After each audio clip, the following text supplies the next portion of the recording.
नमस्कार दोस्तों। आज आपके साथ अष्टमी के दिन हम एक महत्वपूर्ण सूत्र आपको बताने जा रही हूं मैं। अ, सबसे पहले माता रानी के नवरात्रों की बहुत बहुत शुभकामनाएं। माता रानी आप सब पर कृपा बनाए रखें और स्वस्थ रखें आपको।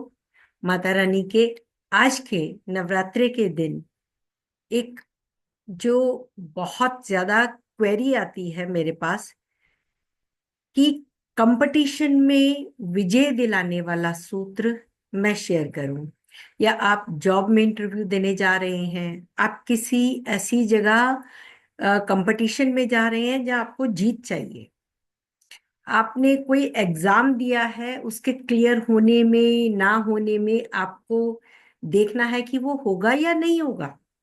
तो उसके लिए और साथ ही आपकी जो मैंने पहले सूत्र दिया था कि आपका हाई लेवल कैसे होगा, उच्च पद की प्राप्ति कैसे होगी जॉब में, आज उसके लिए कि आपकी पद कैसे जा सकता है, आप कैसे पद से नीचे आ सकते हैं, यानी ऐसा समय अगर हमें पहले से पता हो तो हम अपने फ्यूचर की थोड़ी तैयारी कर लें। हमें पता हो हमारा जॉब में टाइम अच्छा नहीं है, जॉब जा सकती है, तो आप उसके लिए पहले कुछ नई जॉब देख लें और कुछ अन्य उपाय कर ले, कुछ सेविंग कर ले। तो इसके लिए आज मैं आपको सूत्र बताऊंगी। इसके लिए अपनी पावर पॉइंट में शेयर करती हूँ गोचर के इंपॉर्टेंट सूत्र। जॉब इंटरव्यू कंपटीशन में जो सफलता दिलाने के सूत्र हैं उसकी हम चर्चा करेंगे, और अष्टम और अष्टमेश के नवांश से पद निवृत्ति कैसे होती है उसके बारे में भी जानेंगे। सबसे पहले मैं पद निवृत्ति की व्याख्या कर रही हूं। जो शुभ और अशुभ नवांश हमने लास्ट टाइम बोला था, पंचम नवांश बहुत अच्छा है, नवम नवांश बहुत अच्छा है कोई ग्रह, तो जो ग्रह आपको कष्ट देते हैं उनको भी पहचानना आवश्यक है, चाहे वो छोटी मोटी तकलीफ ही क्यों ना दे रहे हो। तो जन्म कुंडली के अष्टमेश जिस राशि में है उसे देखें। यह हमारा D1 चार्ट में ही देखना है। आपकी कुंडली का अष्टम भाव का स्वामी कहाँ बैठा है उस राशि को देखें। अब अष्टमेश जिस राशि में बैठा है, यानी अष्टमेश का जो राशिश है उसे नवांश में देखें, वो कहाँ बैठा है।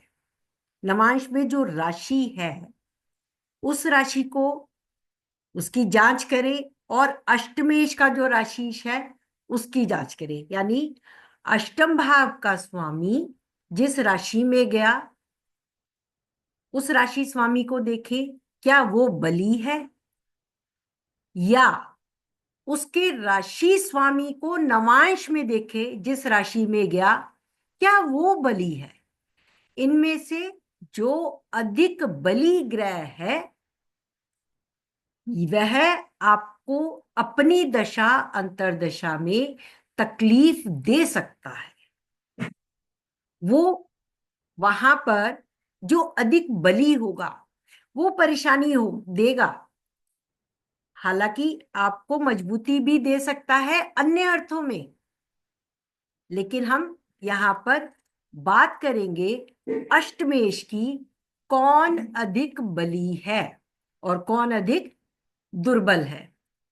अब इसका एक और पार्ट है। हमने ये तो देख लिया कौन बली है कौन निर्बली है। अब देखिए क्या उसमें से कोई ऐसा ग्रह है जो D3 के लग्न से 22वें दृष्टिकोण का स्वामी है या 64वें नवांश का स्वामी है। तो लग्न और उस बली राशि के स्वामी को भी देखें। तकलीफ तो 22वें दृष्टिकोण का स्वामी देगा, और मानसिक तकलीफ आपको 64वें नवांश का स्वामी देगा। तो जब गोचर में अधिक बली ग्रह की महादशा आए या उस समय बृहस्पति गोचर में अष्टमेश की राशि या उसके नवांश राशि में आ जाए तो जातक को मृत्यु तुल्य कष्ट दे सकता है, या उसकी मृत्यु भी संभव है यदि अधिक कष्ट हो तो, यानी वो 22वें देशकोण 64वें नवांश का स्वामी भी हो। अब यहां में जो मृत्यु संभव है, ये मैं आपको बता दूं, मृत्यु केवल इंसान की प्राण जाने से ही नहीं होती है। मैं पहले भी बता चुकी, इस पर वीडियो बना चुकी हूं कि मृत्यु यदि आपके पास कोई काम नहीं है, इनकम का स्रोत नहीं है और फैमिली को पालने की जिम्मेदारी, परिवार की जिम्मेदारी आपके ऊपर है, तो यह आपके लिए मृत्यु के समान है कि आपको किसी के आगे हाथ फैलाने पड़े, आपको कहीं से ऐसे देखना पड़े कि कोई आपको मदद करे, आपके परिवार की मदद करे, आपके खाने पीने की चीजों के लिए, आपके परिवार को पालने के लिए। ये एक मृत्यु है। या आप ऐसे रोग से ग्रस्त हो जाएं जिसमें आपको दूसरों के ऊपर निर्भर रहना पड़े, तो ये भी मृत्यु है। तो कृपया ध्यान से, मृत्यु का अर्थ केवल प्राण मृत्यु मृत्यु वाला नहीं है, कष्ट वाला है। कष्ट निकल जाता है, इंसान उससे उभर आता है। अब आते हैं कंपटीशन के लिए, जॉब इंटरव्यू या किसी भी कंपटीशन की सफलता के लिए छठा भाव बहुत इंपॉर्टेंट है, क्योंकि ये कंपटीशन का भाव है। मंगल इसके कारक हैं, शनि इसके कारक हैं। छठे भाव साधना का भाव है और इंसान कंपटीशन में जीतने के लिए जी तोड़ मेहनत यानी साधना करता है। उसके साथ ही तीसरा भाव जो छठे भाव का कर्म है और आपका पराक्रम है, और आपकी कुंडली का भाग्य भाव नवम भाव जो आपके छठे से चौथा है, जो आपको उसका सुख देता है, और पांचवा भाव जो दशम भाव है, ये आपको आपके कर्म का फल पूर्व जन्म के कर्म से भी दे सकता है। तो इनमें से भाग्य भाव या लाभ भाव, इनके भावों के स्वामियों की दशा या इनका संबंध यदि ट्रांजिट में दशा से जुड़ जाए, धन भाव के स्वामी की दशा देखें, गोचर देखें, तो आपको कंपटीशन में सफलता मिल जाती है। दूसरा भाव भी छठे भाव का भाग्य है और नवम भाव आपकी कुंडली का, आपके शरीर का भाग्य है।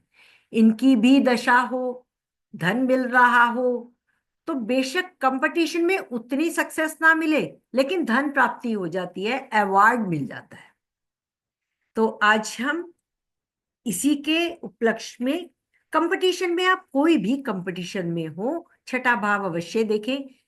और साथ ही यदि आपको विवाह में भी देखना हो तो उसके लिए सप्तम से छठा देखें, लगन से छठा, उसमें भी भाग्य भाव को देखें, किसका भाग्य प्रबल हो रहा है, यानी द्वितीय भाव या आपकी उस वर्ग का भाग्य भाव से संबंध दशा का। तो एक ही चार्ट, उसमें मुझे ये दोनों चीजें नजर आई हैं, इसलिए मैं आपको दिखा रही हूं, क्योंकि इसमें एक अमेजिंग थिंग है जो अष्टम भाव और अष्टमेश से जोड़ता है। पहले मैं कंपटीशन की बात करूंगी, यहाँ पे शुभ बातें पहले, क्योंकि आज नवरात्रि है, शुभकामनाएं देते हैं सभी के लिए। इनकी जॉब जब लगी उस समय दशा राहु में बृहस्पति की दशा थी। बृहस्पति दशमेश है, लगन में है, और राहु के स्वामी बुध उच्च के मंगल भाग्येश के साथ है। नवांश में बृहस्पति मकर राशि में है और मकर राशि से वो बुध की राशि को देख रहे हैं, सप्तम भाव को देख रहे हैं, सप्तमेश को देख रहे हैं, पद प्राप्ति का भाव है। यही समय इनके विवाह का भी था और यही समय इनकी जॉब का भी आया, यानी 88 में इनकी जॉब लगी और 89-90 के आसपास इनका विवाह हुआ।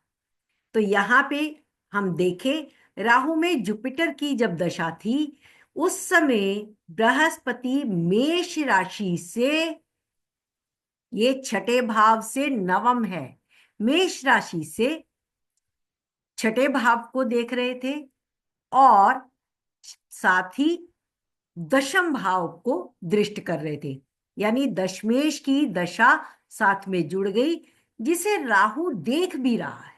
तो राहु में गुरु की दशा और गुरु का ट्रांजिट, यहां पर 1-5-9 धर्म त्रिकोण, अर्थ त्रिकोण के भाव और धर्म त्रिकोण की राशियां, इन्होंने इसे जॉब दिला दी। अब राहु महादशा थी तो राहु महादशा में राहु को भी देखें, वो कुंभ राशि में शनि के ऊपर गोचर करते हुए छठे भाव को बलि कर रहा था और सूर्य छठे भाव का स्वामी, उसका ट्रांजिट जुपिटर के ऊपर मीन राशि में उस समय ट्रांजिट कर रहा था।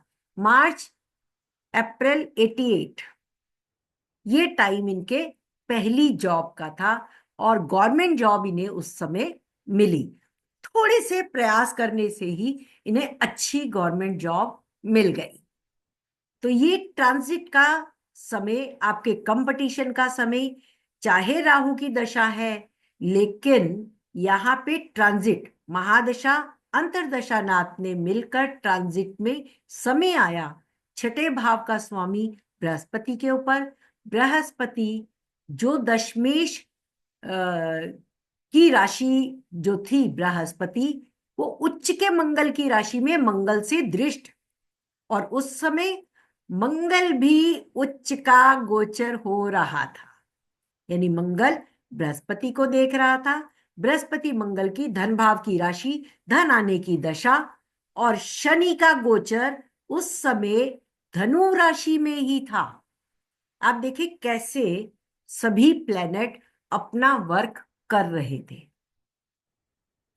धनु राशि उस समय इंपॉर्टेंट हो गई, बृहस्पति की दृष्टि मेष से और शनि गोचर में धनु के ऊपर, और सूर्य का गोचर मीन राशि में षष्ठेश का, साथ ही राहु महादशानाथ वो शनि की राशि के ऊपर गोचरस्थ कर रहे थे और शनि से गोचर के शनि से दृष्ट भी थे।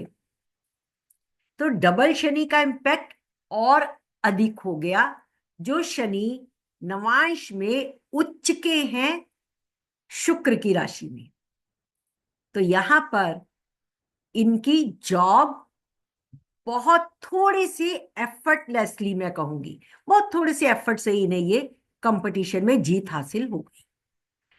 अब आते हैं अष्टम भाव की राशि का गोचर। अष्टमेश हम देखेंगे कहां गया हमारा अष्टमेश, D1 में देखेंगे मीन राशि में उच्च का है, गुरु के साथ है, यानी अष्टमेश के राशि हो गए गुरु। गुरु को नवांश में देखेंगे तो वहां नीच के हैं, शनि की राशि में है। ये एक पार्ट हो गया। तो यहां पे अब हमने देखना है क्या गुरु का राशीश बली है या अष्टमेश बली है। यहां अष्टमेश भी बली है और गुरु का राशीश यानी अष्टमेश का राशीश गुरु और गुरु का नवाशेष शनि भी बली है, कुंभ का है, दोनों बली हो गए। अब एक और महत्वपूर्ण बात आप देखें, यहां पर लग्न से 64वें नवांश का स्वामी कुंभ राशि है और लग्न से 22वें दृष्टिकोण का स्वामी भी कुंभ राशि का स्वामी शनि है। चंद्रमा से चौथे भाव यानी 64वें नवांश का स्वामी मीन राशि है और नवांश में भी देखे दृष्टिकोण से 22वें दृष्टिकोण का स्वामी भी बृहस्पति है। यहां पे लग्न से, चंद्र लगन से शनि और गुरु का इंपैक्ट फिर से आ गया। यहां पर शनि और गुरु चंद्रमा से बृहस्पति 64वें नवांश 22वें दृष्टिकोण के स्वामी हो गए, और लग्न से कुंभ की राशियां भी एक, दोनों शनि ही 22वें दृष्टिकोण और 64वें नवांश के स्वामी। अब जब बृहस्पति में केतु की दशा आई, केतु इनकी कुंडली के धनु राशि में, के स्वामी बृहस्पति, जो महादशा नाथ है, चंद्रमा से 22वें दृष्टिकोण 64वें नवांश के स्वामी है। इस दशा में इनकी जॉब पर संकट आया मार्च में, मार्च 2010 और 2011, एक साल तक ये जॉब में ना रहकर भी वहीं रहे और जॉबलेस रहे, लेकिन जॉब की जगह इन्होंने 2011 में छोड़ी। तो वहां पे अब हम ट्रांजिट देखेंगे 2010 का। बृहस्पति में केतु और बृहस्पति में शुक्र की दशा के अंतराल में शुक्र की पूरी दशा ये जॉबलेस रहे। तो यहां आप देखें, शनि कन्या राशि में गोचर कर रहा था, 22वें देशकोण का लॉर्ड, जो कि कुंभ से 64वें नवांश का स्वामी, कुंभ से ये अष्टम भाव में ट्रांजिट कर रहा था। बृहस्पति का गोचर देखें तो यहां पे बृहस्पति कुंभ में ही गोचर कर रहा था, यानी लग्न से 12वें, और ये उस वक्त विदेश में जॉब कर रहे थे, जहां से इनकी जॉब छूटी। तो अष्टम भाव को बृहस्पति देख रहे थे। बृहस्पति महादशानाथ, शुक्र अष्टमेश, और केतु जो उस समय है वो भी बृहस्पति की राशि में, यानी उसके महादशानाथ हो गए। केतु को देखेंगे तो केतु राहु केतु एक्सिस में, यानी केतु के ऊपर राहु का ट्रांजिट था और केतु का ट्रांजिट चौथे भाव में, और बृहस्पति कुंभ राशि से चौथे भाव को देख रहे थे, यानी इन्हें घर वापस भिजवा दिया जॉबलेस करके। और ये इसी टाइम के दौरान 2010 से 11, 12, 13, 14, यानी शुक्र की पूरी दशा ये जॉबलेस रहे। तो अब शुक्र को देख लें तो शुक्र उस समय उच्च के थे, अष्टम के स्वामी, और नवांश में वो बुध की ही राशि में, नीच राशि में बैठे। बुध भी उस समय गोचर में कुंभ राशि में थे। ये गोचर सूर्य भी कुंभ राशि में, मरकरी भी कुंभ राशि में, बृहस्पति भी कुंभ राशि में, और इन सब ने मिलकर इन्हें उस समय पद च्युति दी, जो कि एक हाई पोस्ट से ये वापस आए और साथ ही जॉबलेस भी रहे, जबकि हाई पोजीशन थी। तो मित्रों, ये सिचुएशन आप देखें, महादशानाथ के साथ साथ 22वां दृष्टिकोण 64वें नवांश का स्वामी। और एक बात यहां जो मैं पहले भी बोल रही थी, आप ये अवश्य देखें वो कौन से नवांश में है। छठे 8वें नवांश में बैठा ग्रह भी परेशानी देता है।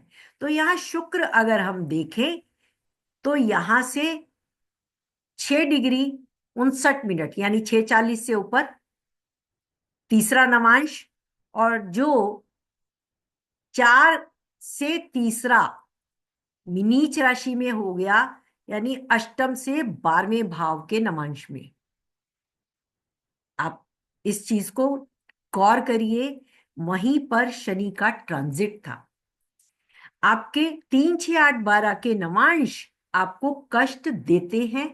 अगर वो दशमेश है तो आपको प्रोफेशन में कष्ट देंगे, अगर वो द्वितीयेश है परिवार धन संबंधी कष्ट देंगे, अगर वो चतुर्थेश है प्रॉपर्टी, आपके सुख, माता के सुख, इसमें प्रॉब्लम देंगे। इसी प्रकार से आप अपने हर भाव को चेक कर सकते हैं। आपका पंचमेश कौन से नवांश में है, जिस नवांश में बैठा होगा, पंचम भाव संबंधी यदि अशुभ भावों में है, अशुभ नवांश में है, तो वह आपको तकलीफ देगा। तो मिलते हैं मित्रों बहुत जल्द। Thank you so much, thanks for watching me and आपका सपोर्ट मिलता रहे। आपके सवाल ही मुझे वीडियो बनाने के लिए एक नया सब्जेक्ट देते हैं। तो आप अपने सवाल करते रहिए। कंपटीशन का सवाल आया था, उसके लिए मैंने ये वीडियो बनाया। तो अब आपका प्यार और सुझाव के इंतजार में मिलते हैं बहुत जल्द। और मित्रों, बहुत जल्द 4 मई को दिल्ली में सर का एक सेमिनार होने जा रहा है। सॉरी, वेबिनार नहीं, सेमिनार। 1 दिन की मास्टर क्लास लगेगी सर के लिए। तो पूरे दिन का एक आपके लिए उसमें फूड वगैरह भी शामिल होगा। तो अधिक जानकारी के लिए आप मुझे व्हाट्सएप करें ताकि मैं आपको उसकी पूरी जानकारी दे सकूं। तो सर से मिलने का मौका है लाइव। आप सर से सर का आशीर्वाद ले सकते हैं। मिलते हैं बहुत जल्द। Thank you so much.